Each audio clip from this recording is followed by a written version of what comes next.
la grabación del estudio de discipulado de este viernes 14 de abril. El título de este estudio de discipulado es el siguiente: Nuevo programa en la última Pascua. Jesús nos enseña. Jesús nos enseña. Y vamos a iniciar leyendo Isaías 53.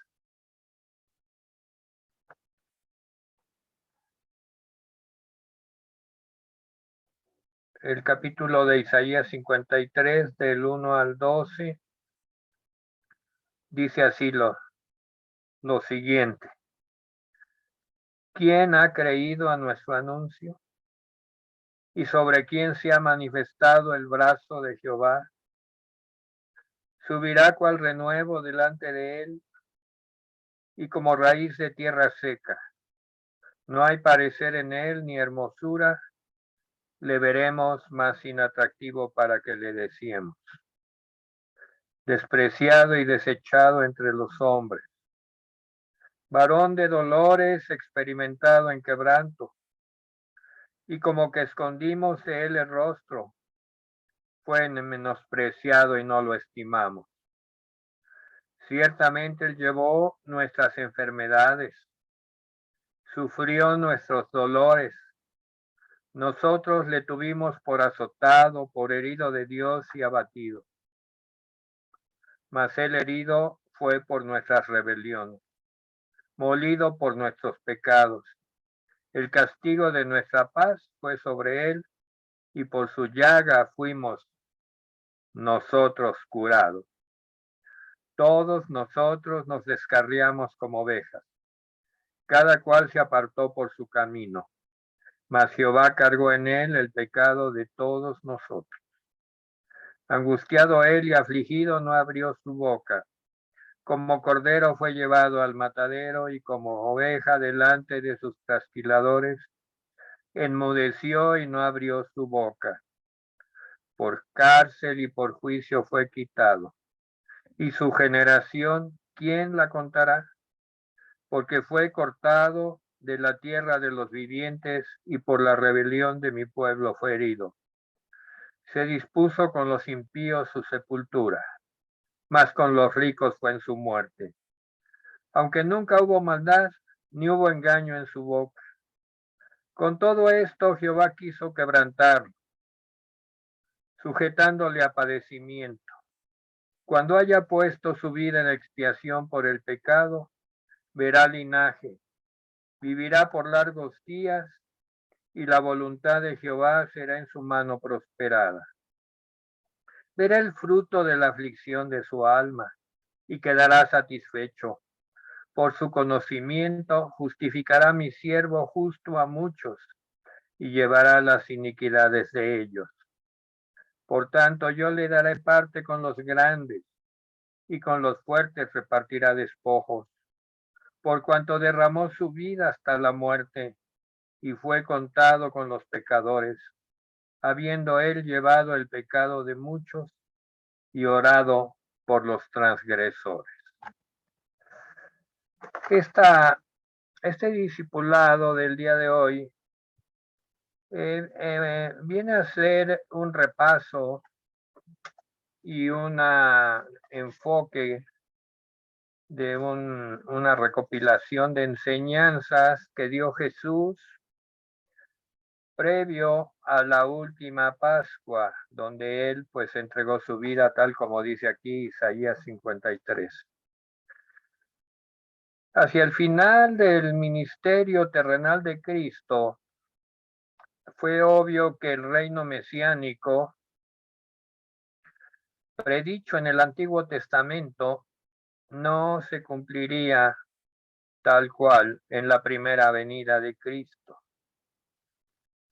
Los discípulos se percataron de que había una creciente oposición a Cristo de parte de los gobernantes religiosos, y de que había un movimiento en marcha para llevar a la muerte al Hijo de Dios, Cristo, el Señor. Cristo había predicho en varias ocasiones que sería crucificado, pero que resucitaría el tercer día.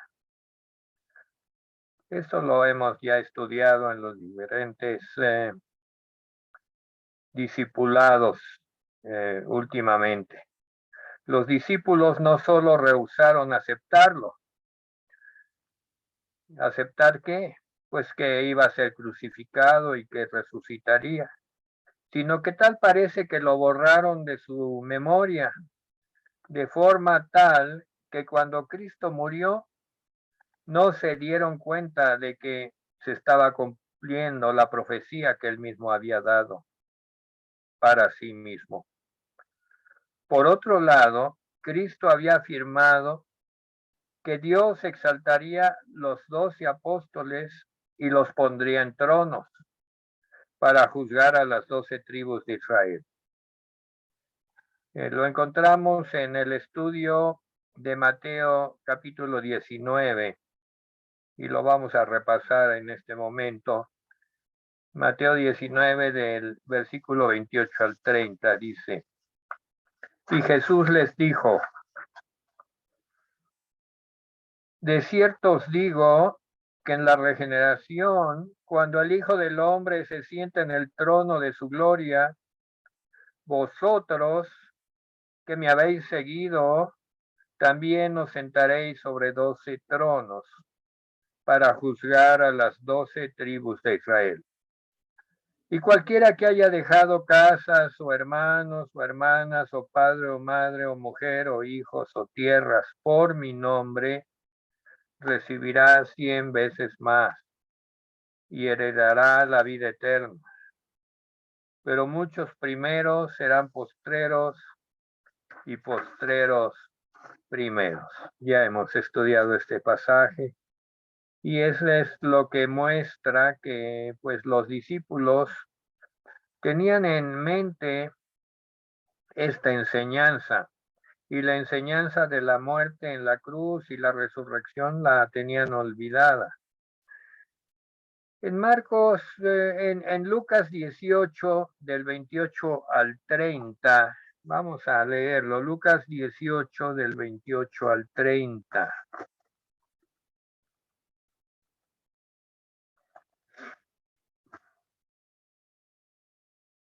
Dice así: entonces Pedro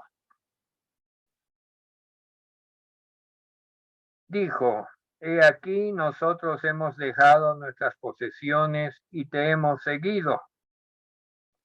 Y él les dijo: de cierto os digo que no hay nadie que haya dejado casa, o padres, o hermanos, o mujer, o hijos, por el reino de Dios, que no haya de recibir mucho más en este tiempo y en el siglo venidero la vida eterna. La vida eterna.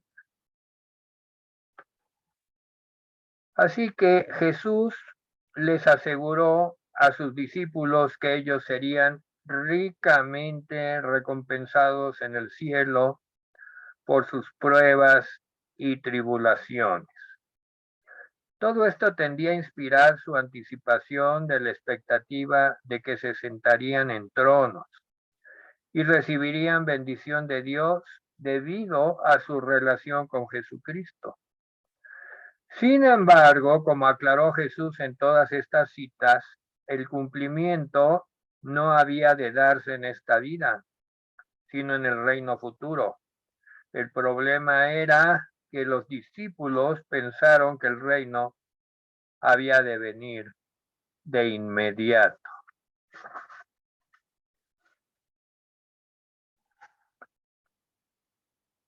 Aquí viene la revelación del nuevo programa en la última Pascua.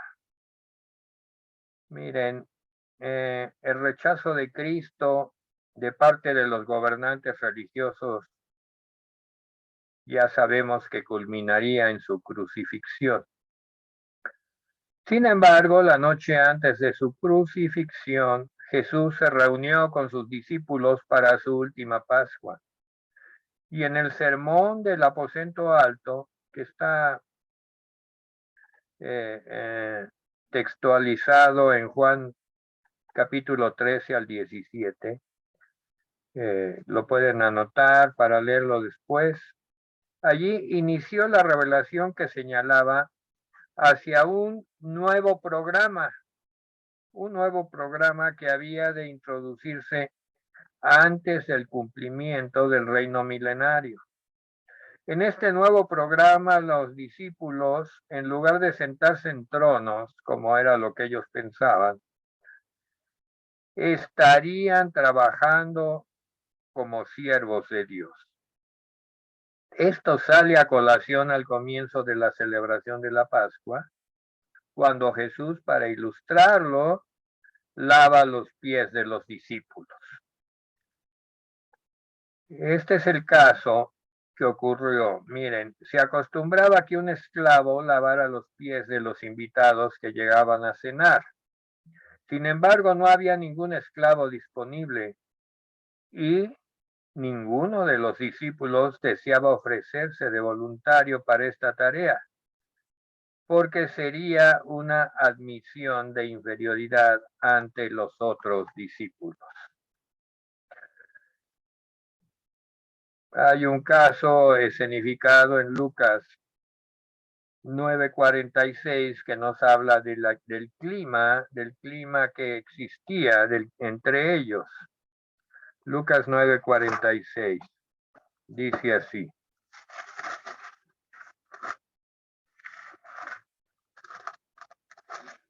entonces entraron en discusión los discípulos sobre quién de ellos sería el mayor.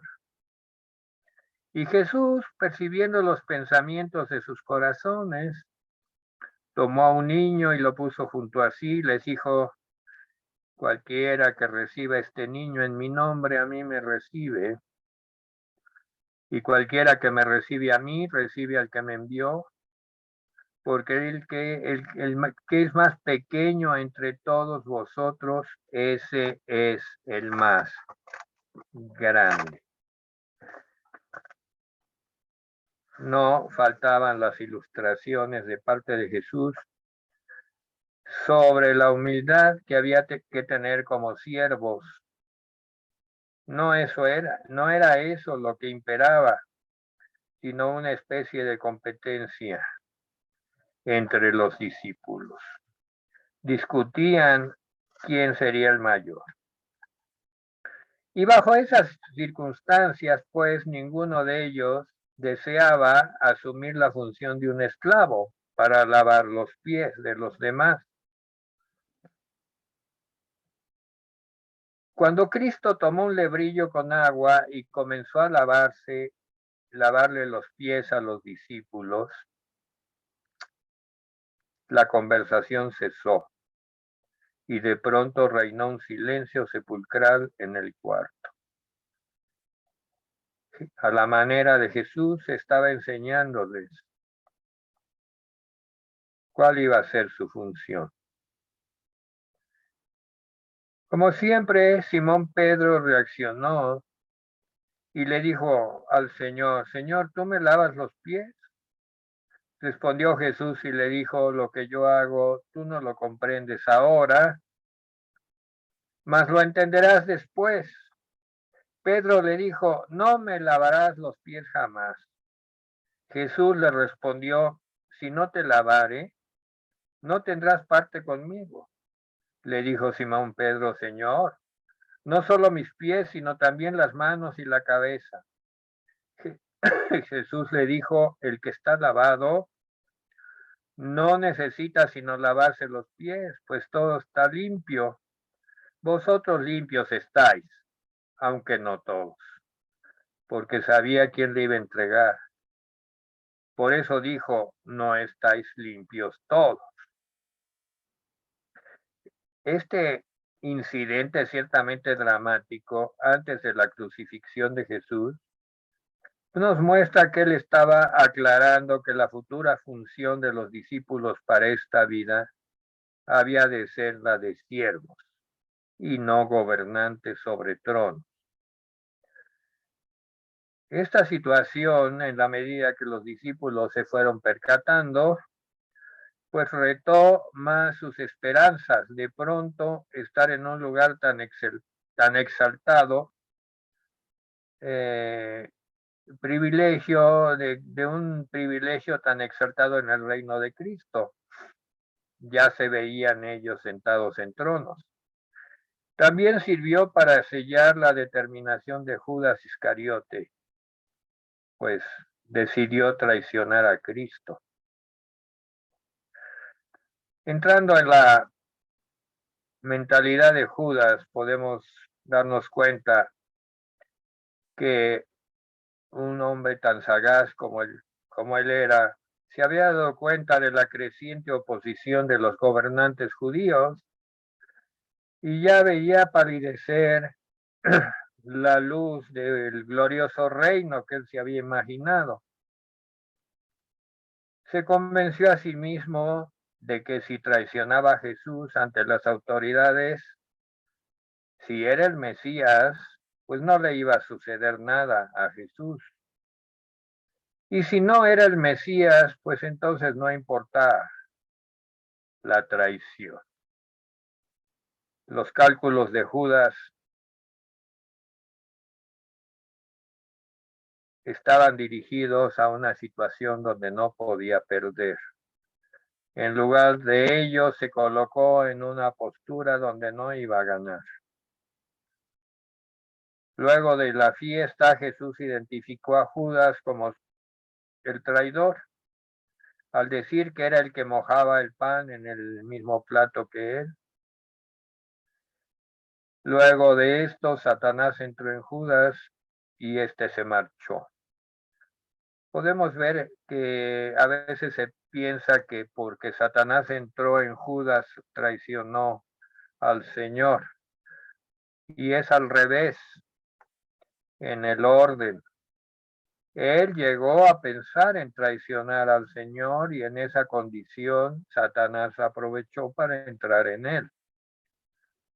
Nos habla de que es la persona con sus elucubraciones y sus actos insensatos la que abre la entrada al maligno en su vida y no al revés. El anuncio de la partida de Jesús. En concordancia con este programa nuevo que Jesús estaba anunciando en los eventos previos a la crucifixión, Jesús le dice a sus discípulos que había de dejarlo. Y les dijo: hijitos, aún estaré con vosotros un poco, me buscaréis, pero como dije a los judíos, así os digo ahora a vosotros, a donde yo voy, vosotros no podéis ir. Juan 13:33. Después de este anuncio les dijo un nuevo mandamiento. Un mandamiento nuevo os doy, que os améis unos a otros como yo os he amado, que también os améis unos a otros. En eso conocerán todos que sois mis discípulos, si tuvieseis amor los unos con los otros. Es Juan 13, versículos 34 y 35. Un nuevo mandamiento, el mandamiento del amor. El mandamiento de Jesús a sus discípulos de que deberían amarse los unos a los otros, en ese momento cayó en oídos sordos. Obviamente su lucha en relación a cuál de ellos era el mayor no era una base adecuada para su amor mutuo. Sin embargo, estaban preocupados porque Jesús habría de abandonar. Después de todo, los discípulos habían abandonado sus hogares y sus familias por más de 3 años, bajo el supuesto de que Jesús era el Mesías y que habría de traer el glorioso reino ya profetizado. En ese momento todavía no comprendían que esto estaba relacionado con la segunda venida y no con la venida presente, la primera venida que estaban viviendo ellos en carne propia. Como respuesta, una vez más, Simón Pedro preguntó inmediatamente: Señor, ¿y a dónde vas?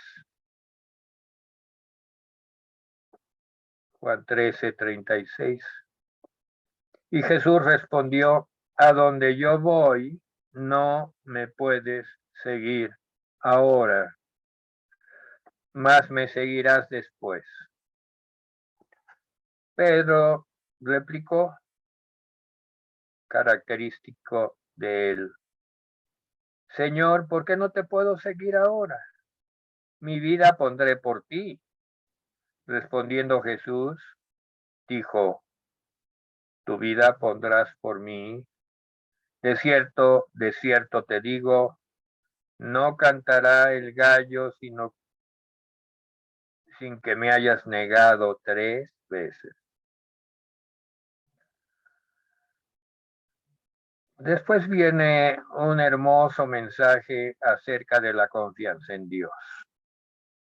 Todos estos son los fundamentos de ese nuevo programa bajo el cual la iglesia nacería y se desarrollaría.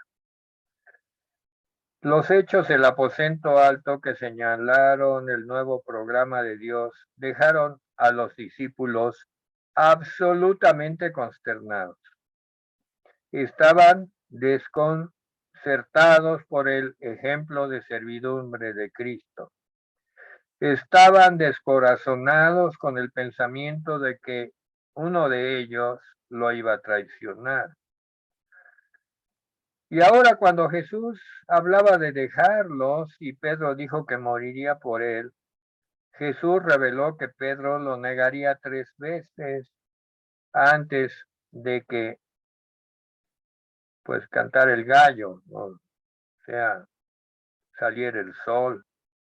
A todos los discípulos les resultó obvio que se acercaba en las próximas horas una gran crisis. Parecería que todo estaba perdido para los discípulos. Estaban perdiendo su esperanza en el reino futuro sobre la tierra.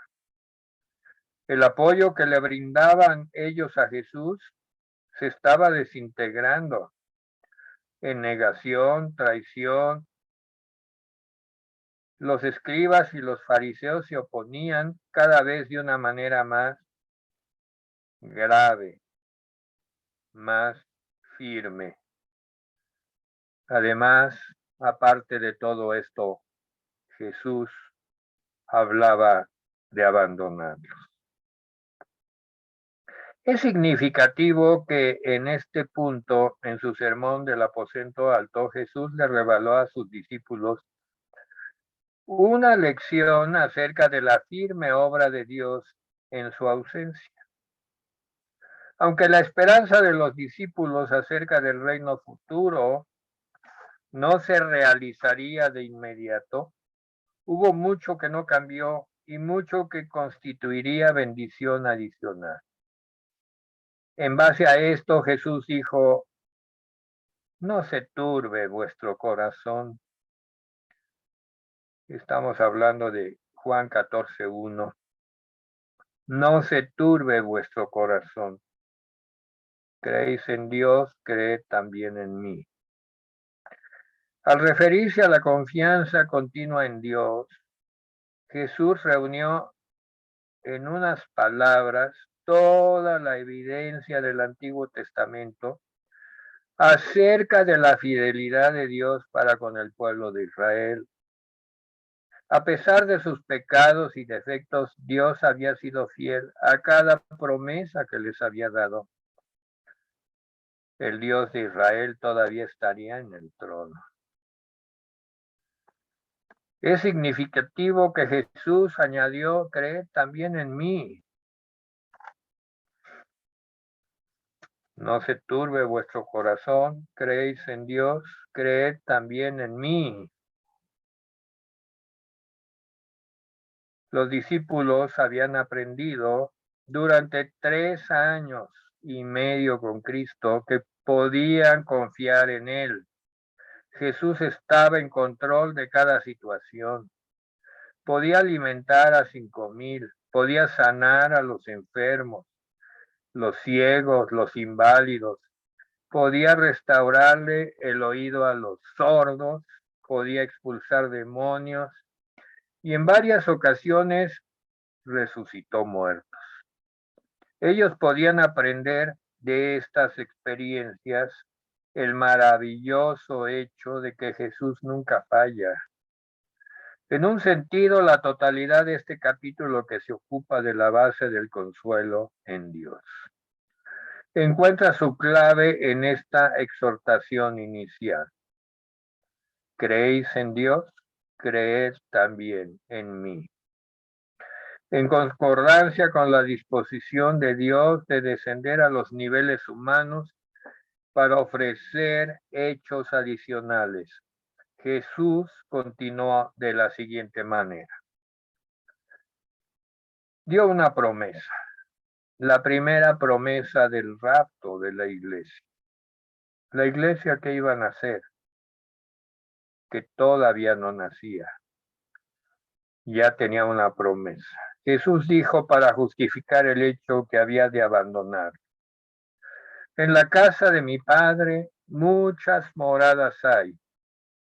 Si así no fuera, yo os hubiera dicho, voy pues a preparar lugar para vosotros. Y si me fuere y os preparare el lugar, vendré otra vez y os tomaré a mí mismo. Os tomaré de una manera enérgica, para que donde yo estoy, vosotros también estéis. Jesús había anunciado anteriormente su segunda venida. Sin embargo, esta es la primera vez que se menciona en la Escritura el rapto de la iglesia. Aunque realmente Juan lo registra mucho después y la revelación paulina lo da a conocer en los libros de Primera de Tesalonicenses, pues estamos narrando lo que sucedió la noche antes de la crucifixión de Cristo. Sin embargo, los discípulos no estaban en posición de entenderlo. Todo esto era profético. Lo que Jesús estaba diciendo en vista del hecho de que no entendían la diferencia entre la primera y la segunda venida de Cristo. Ellos pues no tenían la disposición mental necesaria para entender esa diferencia, para traer su reino y el rapto para llevarse la iglesia al cielo. Un misterio para ellos. Por consiguiente, solamente después, cuando se le dio a Pablo revelación adicional, que él reveló toda la verdad acerca del rapto, el rapto que la iglesia está esperando, que cada día está más cerca. Una de las señales, pues no de la segunda venida de Cristo, porque primero es el rapto y después la segunda venida del Cristo. Sin embargo, la declaración de Jesús fue muy significativa porque indicaba la principal diferencia entre el rapto y la segunda venida de Cristo. En el rapto, la iglesia será llevada de la tierra a la casa del Padre, que en este contexto que Cristo refirió, se refiere al cielo. Sin embargo, en la segunda venida, Jesús vendrá desde el cielo a la tierra para permanecer en la tierra por 1000 años en su reino milenario. Los dos hechos son totalmente diferentes en su ocasión, circunstancia y propósito.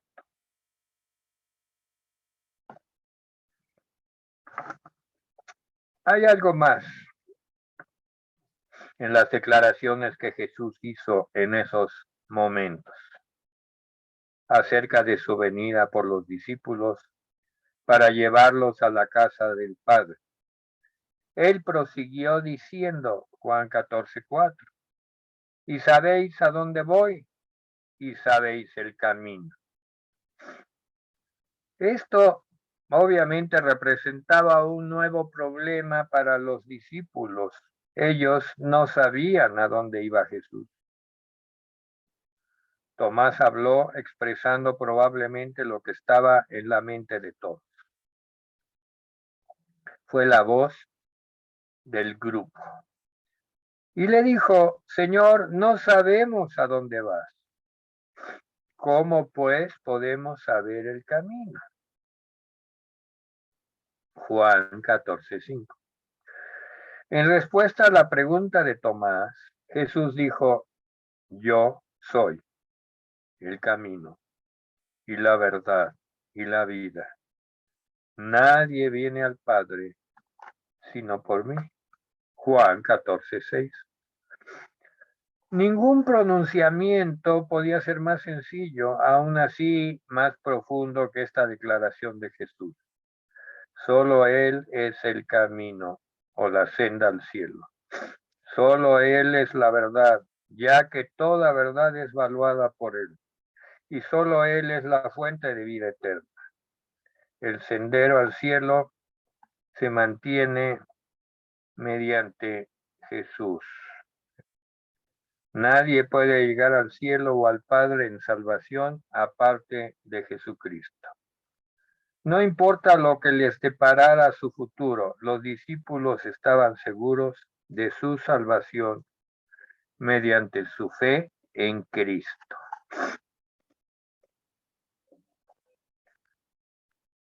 La certeza de que Dios es su Padre. Qué importante ir revisando todos los textos que dio Cristo en esas horas cruciales antes de su crucifixión. Y cómo dejó establecido de una manera tan clara los pilares de fe sobre los cuales la iglesia había de moverse, sobre la certeza de que Dios es su Padre. Habiendo escuchado que él llegaría al Padre solo mediante Cristo, Felipe dijo, Señor, muéstranos al Padre y nos basta. Juan 14:8. Una frase ciertamente atrevida, siendo que el Padre es espíritu y ojo humano no puede ver. En respuesta, Jesús llamó la atención al hecho de que él mismo era la revelación del Padre. Y le contestó a Felipe y a los demás, diciendo, el que me ha visto a mí, ha visto al Padre. ¿Cómo pues dices tú, muéstranos al Padre? Jesús fue la encarnación viva de los atributos de Dios el Padre. Jesús entonces preguntó, ¿no crees que yo soy en el Padre y el Padre en mí? Versículo 10. En otras palabras, Jesús no solo es la revelación de quien Dios es, sino que el Padre es en Él y Él en el Padre. Esta es una sutil preparación para la verdad que Jesús revelaría después. Se declara que los creyentes están en Cristo. El hecho que los creyentes en Cristo tienen un Padre celestial que es infinitamente rico, sabio, poderoso y misericordioso, es una de las principales razones por las cuales el cristiano puede estar tranquilo aún en un mundo perturbado. El Hijo revelado como nuestro mediador y sumo sacerdote. Además de tener un maravilloso Padre celestial, los creyentes, por esas enseñanzas, tenemos la revelación de tener un representante en el trono de Dios en la persona de Jesucristo, quien es nuestro sumo sacerdote y mediador ante Dios. Esta es la base para que Cristo dijera: de cierto os digo, el que en mí cree, las obras que yo hago, él las hará también y aún mayores, porque yo voy al Padre. Juan 14:2.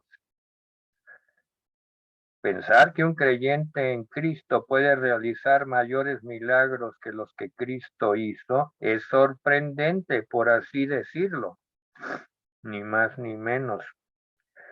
Sin embargo, lo que Cristo decía no era que el creyente solo puede hacer cosas mayores que Cristo, sino más bien que la asociación de Jesús a la diestra del Padre y el creyente en la tierra, laborando juntos, lograrían más para el Señor que si Jesús hubiera permanecido en la tierra en su presencia física únicamente. Cuando estaba en la tierra, Jesús solo podía estar en un lugar a la vez, pero ahora que está en el cielo representando a los creyentes, puede mantener su comunión con creyentes a través de todo el mundo y en efecto estar en todas partes en su influencia y obra. Esto es lo que se referiría él de hablar una obra mayor de lo que él hizo en la tierra. También es cierto que los creyentes logran mediante esta comunión cómo llevar personas a la vida eterna y discipularlos. Es una obra infinita en su alcance y mucho mayor que una obra de creación, aunque ambas son sobrenaturales.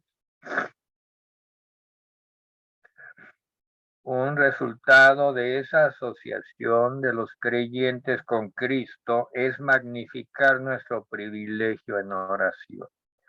Jesús dijo: y todo lo que pidiereis al Padre en mi nombre, lo haré, para que el Padre sea glorificado en el Hijo, y si algo pidiereis en mi nombre, yo lo haré. Superficialmente, parece una promesa ilimitada de Jesús a los creyentes de que responderá a cualquiera de sus oraciones, pero debe entenderse en el contexto de la revelación de la palabra de Dios. En primera de Juan 5:14 dice: esta es la confianza que tenemos en él, que si pedimos alguna cosa conforme a su voluntad, él nos oye. Y si le fuera posible a un discípulo pedir algo contrario a la voluntad de Dios, él no escucharía ni respondería esa oración. Cada petición de oración debe estar sujeta a la voluntad de Dios. A la voluntad de Dios. Todos los asuntos presentados a Dios han de esperar el dictamen de su voluntad.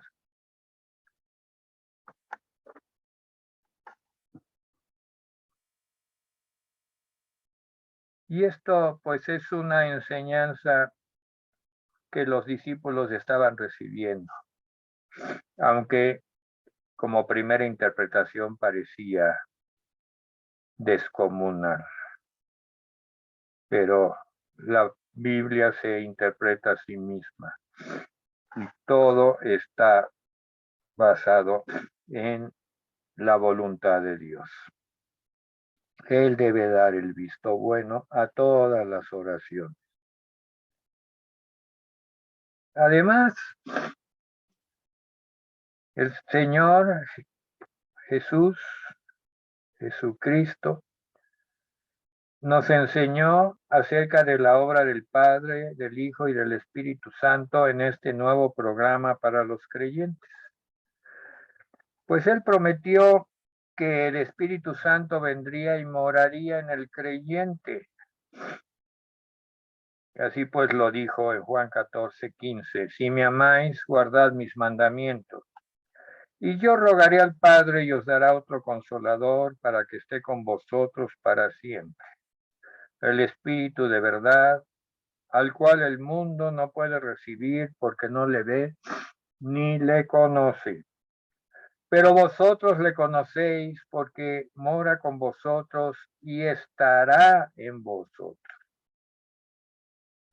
Esta tremenda declaración habla de un gran cambio en el futuro comparado con el pasado. El Espíritu Santo ha estado con los creyentes a través del Antiguo Testamento y los Evangelios, pero en el futuro Él estará en ellos, en ellos.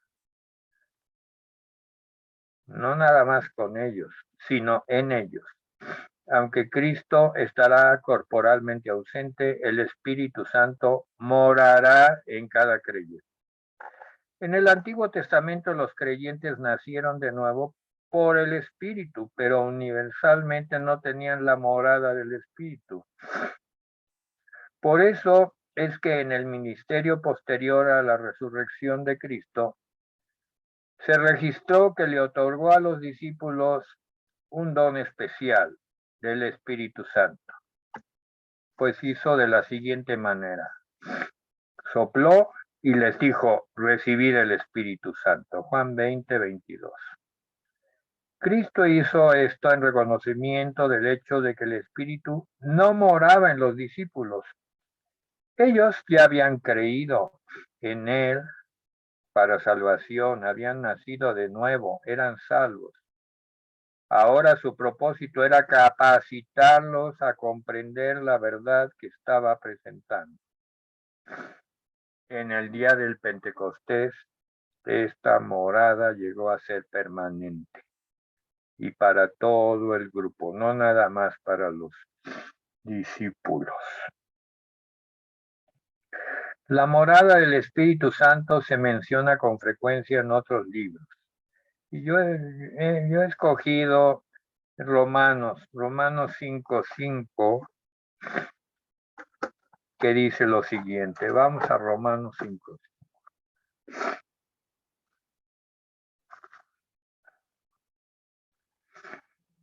Dice, y la esperanza no avergüenza, porque el amor de Dios ha sido derramado en nuestros corazones por el Espíritu Santo que nos fue dado.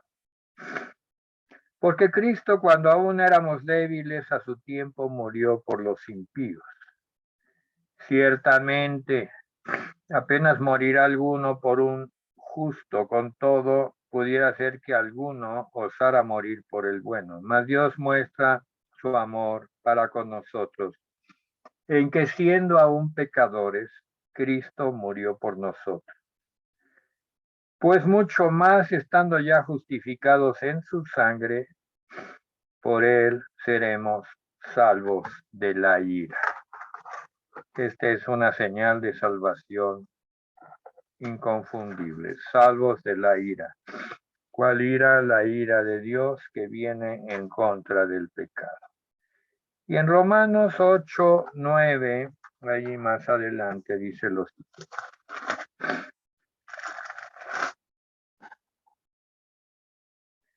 Mas vosotros no vivís según la carne, sino según el Espíritu. Si es que el Espíritu de Dios mora en vosotros. Y si alguno no tiene el Espíritu de Cristo, no es de él. Debido a que el Espíritu mora en los creyentes, es posible que cada creyente sea lleno y esté fortalecido por el Espíritu. Este es un aspecto importante en el programa de Dios para la era presente, para la iglesia. Cristo y el Padre moran en el creyente. Además de la morada del Espíritu, también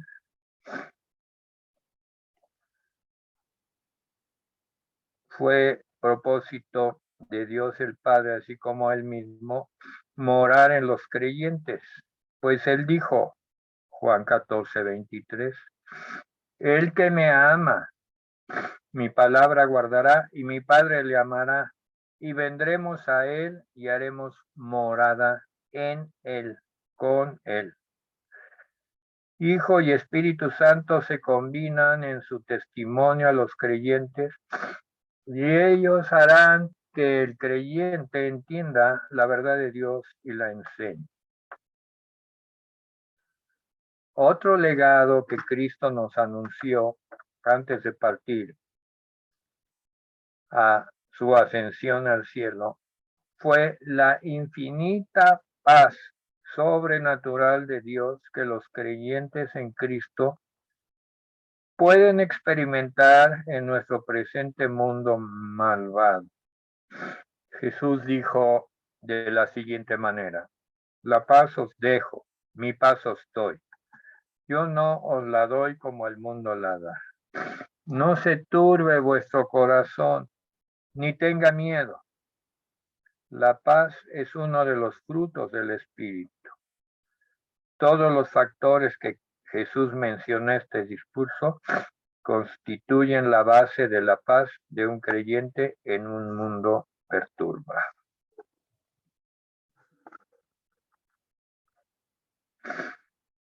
La maravillosa provisión del Espíritu Santo morando en los creyentes, todavía Cristo añadió un factor distintivo en su nuevo programa de la Iglesia. Los creyentes estarían en Cristo. En Cristo. En Juan 14:20 dijo: en aquel día vosotros conoceréis que yo estoy en mi Padre, y vosotros en mí, y yo en vosotros. La simple declaración vosotros en mí incorpora un aspecto de la nueva relación en la era presente que jamás había sido posible en el Antiguo Testamento.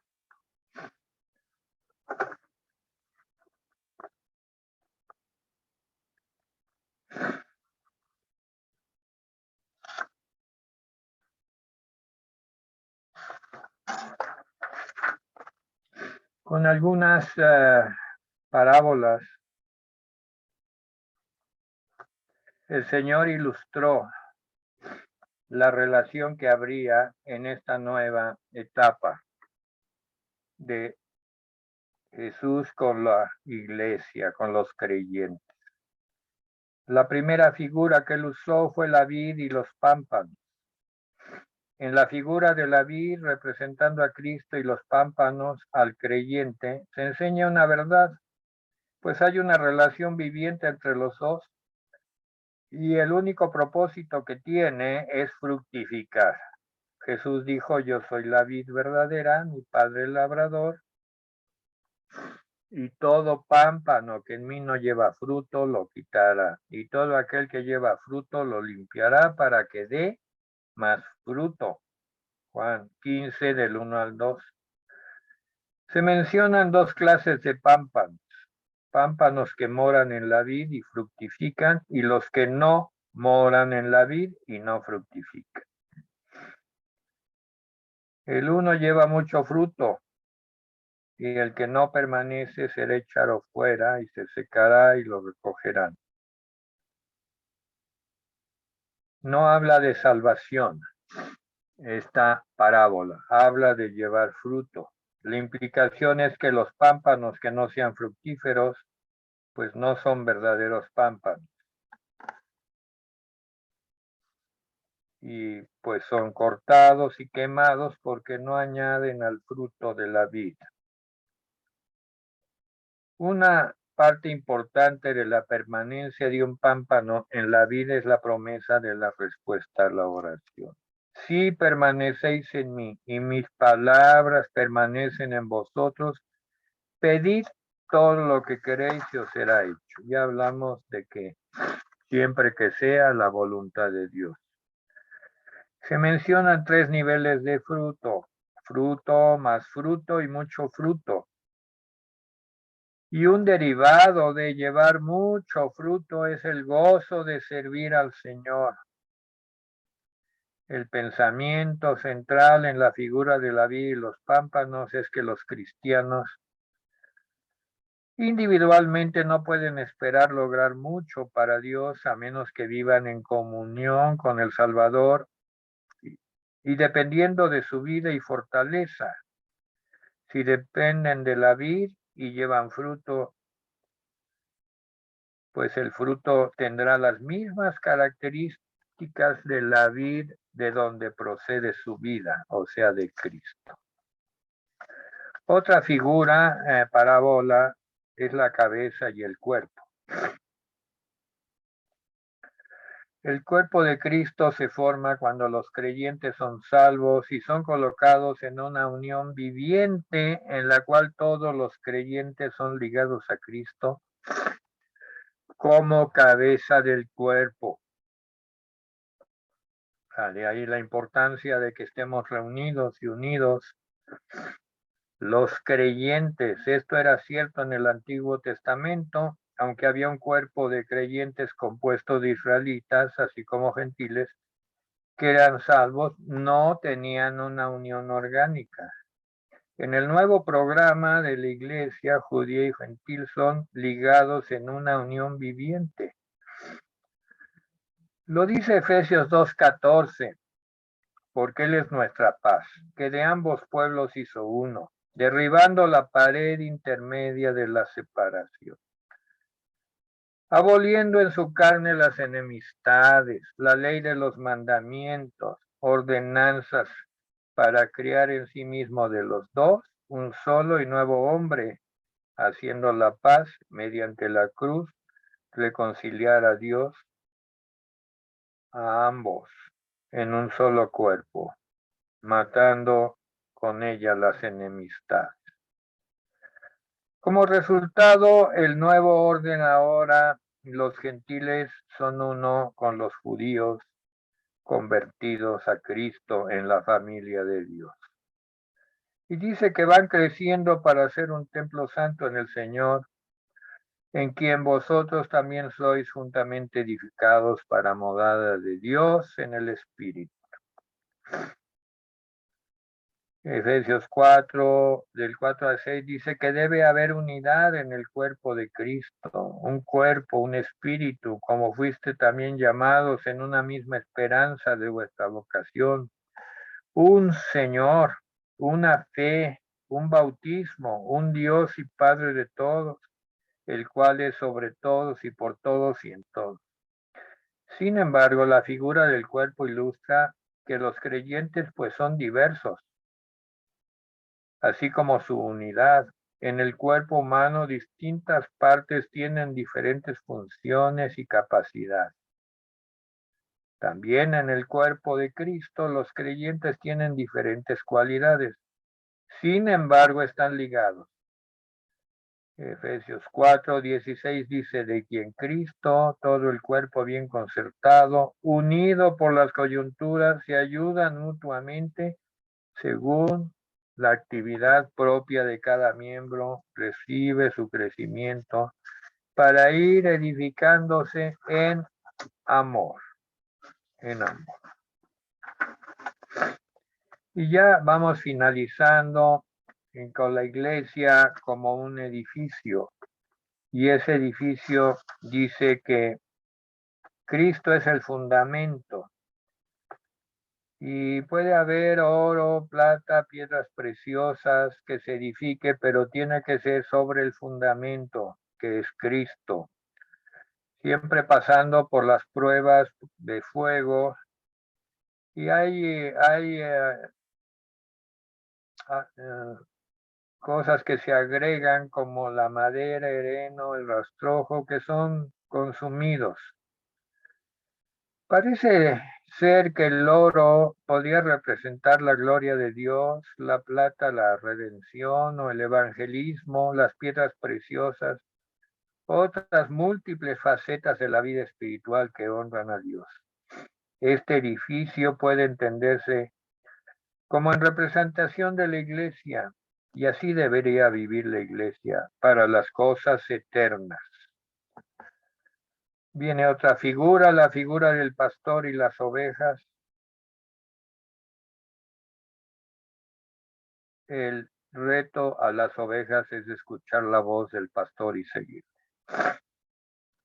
El sumo sacerdote y el reino de sacerdotes. Cristo es el sumo sacerdote y los creyentes en Cristo son sacerdotes. Así lo dice Hebreos, Jesús tenía todo para ser el sumo sacerdote, designado por Dios. Su sacerdocio cumplió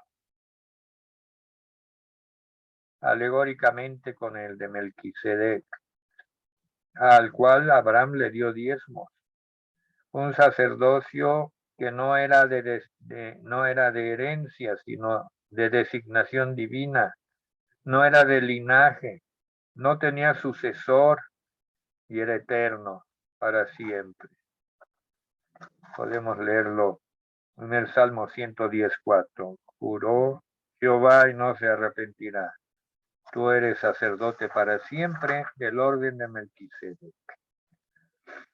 Y esto le hace posible a Cristo llegar a ser autor de eterna salvación para todos los que le obedecen.